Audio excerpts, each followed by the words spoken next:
So this should be pretty interesting tonight. This is the first time I'm going to do something like this. I guess we can call this a TBR. These are some books I just got in, so maybe it's a book haul. These are books that some of them I've read before. I actually don't know which ones I've got here. I ordered about 20 books from Thrift Books, a couple new ones that I wanted to get from Amazon, and maybe a Libris maybe A Books was where I got the other ones. So I'm going to just pull these out, see what we got, and we'll talk about them. We also have a new shirt order here for the gym, and I'm going to take a look in here and see what we got here. So I haven't bought any shirts for the trainers in a while, so we're going to get these. We got a nice white fit shirt. I like these. I don't think I look good in white, so I can't usually wear this one, but I wish I could. So we'll put that aside, and we'll see what else we got here in terms of books. Get our pile out. All right, we've got a few already unwrapped, these ones, so I guess I did kind of know what some of them are, but we do have one that's unwrapped, that is still wrapped, so we'll see what's going on with that one. And just hold on a second. Okay, that's better. I guess I'm just going to go with the white for now. It's a new shirt. I couldn't resist. Let's jump in and see what we've got. First we've got Robots of Dawn. This is the third book in the Robot series by Isaac Asimov. You can probably tell by this, those of you who are familiar, this was probably one that I got at Thrift Books. I'm a little nervous about pulling that sticker off.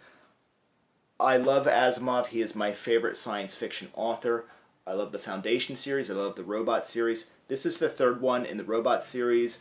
We get R. Daniel Olivaw again, who is the main character robot in the story.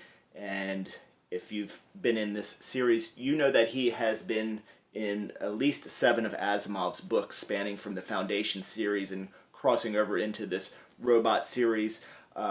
This is the first fictional robot created by Isaac Asimov.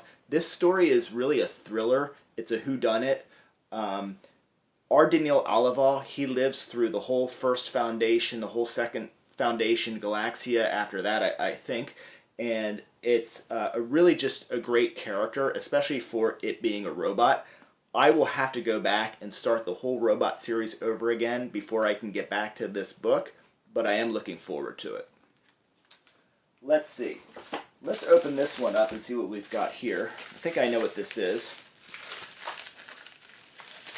All right.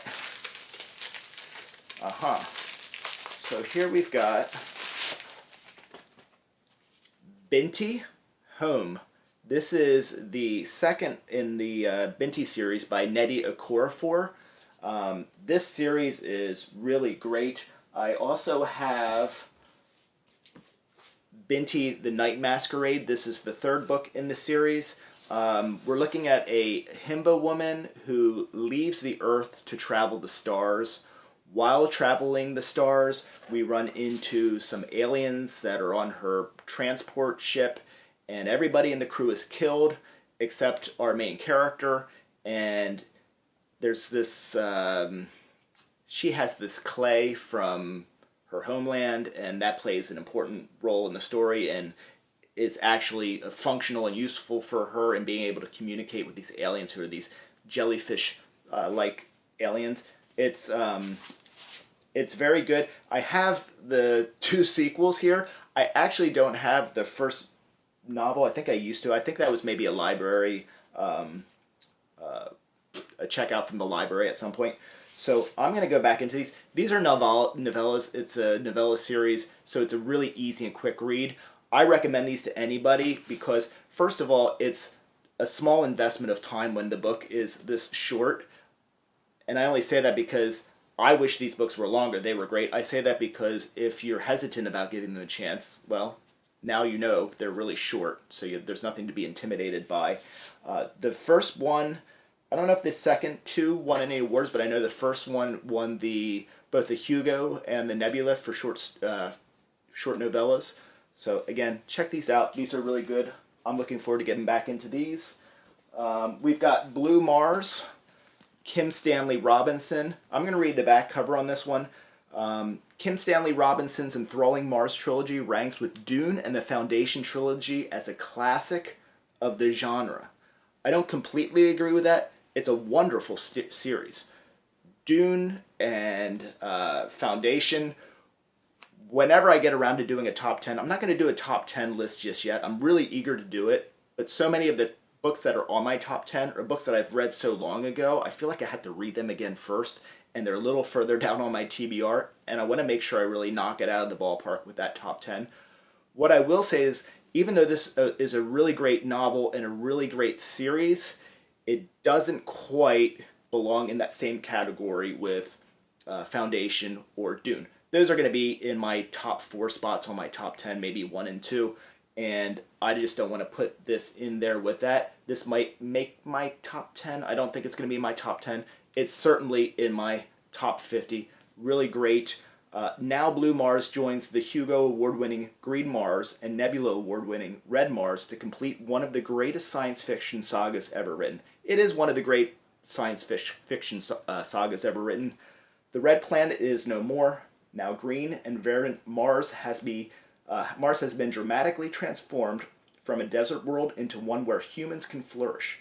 But as Mars reaches its final transformation, Earth is in peril. A great flood threatens an already overpopulated and polluted planet, and Mars, its last hope, may find itself facing a population explosion or an interplanetary war. Blue Mars. All right, now this one is an interesting one to talk about. This is Children of the Fleet by Orson Scott Card. This is a tough one because, on Facebook, I'm in like every science fiction book group and other book groups I can think of to be in. And I love that when I go on Facebook, it's not like people's recipes and things like that. It's just books, more books, science fiction. This one, what was I going to say about this? I don't know. Children of the Fleet. Oh, this is what I wanted to say. Sometimes things come up like, who's your favorite author? Or list your top authors for science fiction.